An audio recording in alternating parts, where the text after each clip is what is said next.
Esse é o SARS-CoV-2, o Covid-19. Esquematicamente ele é assim. Uma coisa que de cara chama atenção são esses espinhos amarelos, as espículas virais. Elas são como uma chave para entrar na célula. Elas se ligam em um receptor que é chamado de ACE2, localizado principalmente em células denominadas pneumócitos, de tipo 2, do pulmão, mas também se localiza no intestino, coração, rim. Enfim, ao ligar a espícula viral no ACE2, o vírus consegue entrar na célula. Então, o que os cientistas fizeram? Eles sequenciaram todo o material genético do corona e determinaram a parte da sequência responsável pela expressão da espícula. Só para tentar deixar isso mais claro, é como se seu material genético fosse uma descrição de como você é em um idioma biológico. Quando se sequencia esse material, é como se você tivesse um livro explicando você mesmo.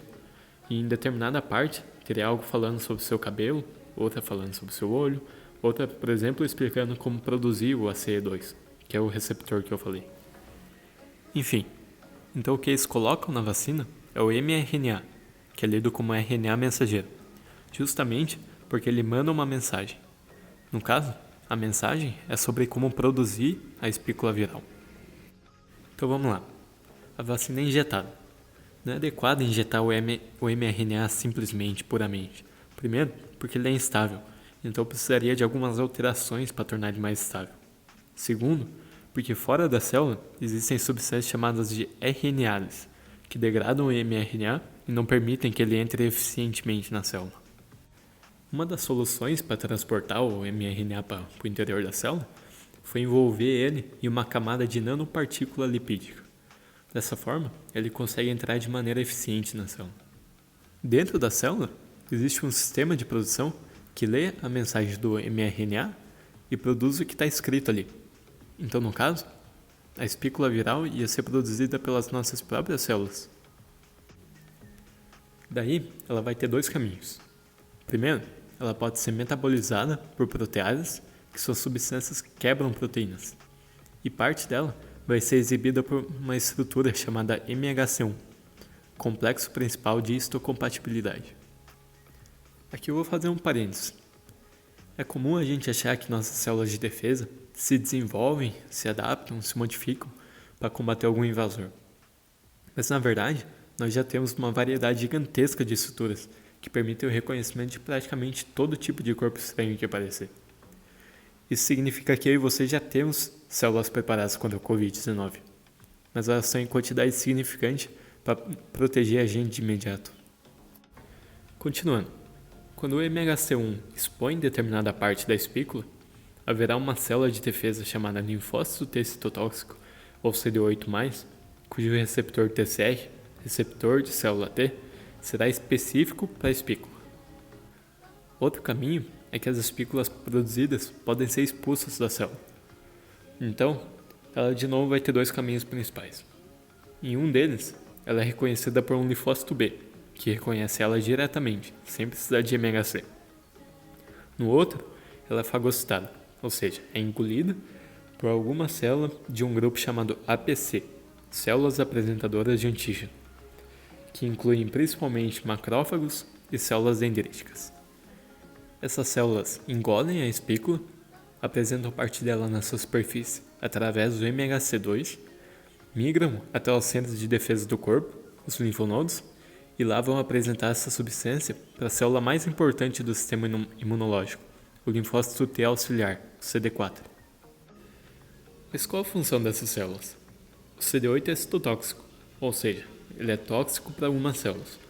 Ele produz e secreta sobre a célula-alvo perforina, granzima e granulizina. A perforina e a granulizina abrem buracos na membrana da célula-alvo, permitindo o extravasamento do conteúdo da célula para o exterior. Além disso, por esses buracos, o CD8 injeta a granzima, que induz a apoptose da célula, ou seja, sua morte. O linfócito B é o responsável pela produção de anticorpos. Na verdade, é a sua forma ativa que faz isso, o plasmócito. E o linfócito T auxiliar, que é um verdadeiro maestro da resposta imunológica, coordena a ativação e a multiplicação de outras células de defesa por meio de substâncias chamadas citocinas. As citocinas são basicamente substâncias que transmitem uma mensagem. Então, quando o CD4 entra em contato com parte da espícula através da célula apresentadora de antígeno, ela libera citocinas que estimulam a ativação e a divisão acelerada das células que tinham receptores específicos para a espícula. E na verdade não só isso, como também ela libera citocina para ela mesma, intensificando ainda mais a resposta. Por fim, a peça-chave que faz tudo isso funcionar, a célula de memória. Algumas das células resultantes das divisões entram em um estado de latência.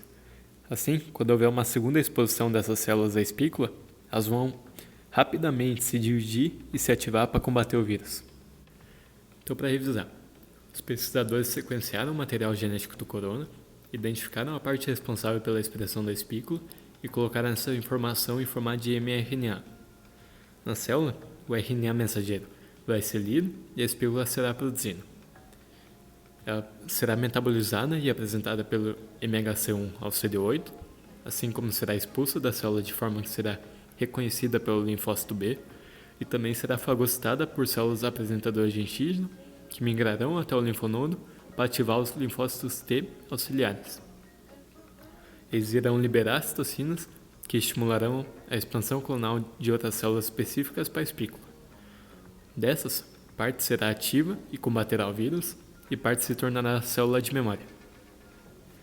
De forma que uma segunda exposição com o vírus de verdade, os níveis de anticorpos já estarão relativamente altos e se ligarão às espículas, impedindo que elas se liguem ao ACE2.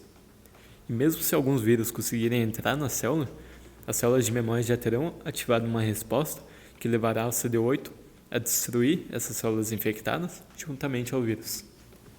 É isso. Espero ter gostado, entendido. Qualquer coisa me corrijam. E agora a ciência tirou um argumento dos caras anti-vacina, né? Falou, obrigado.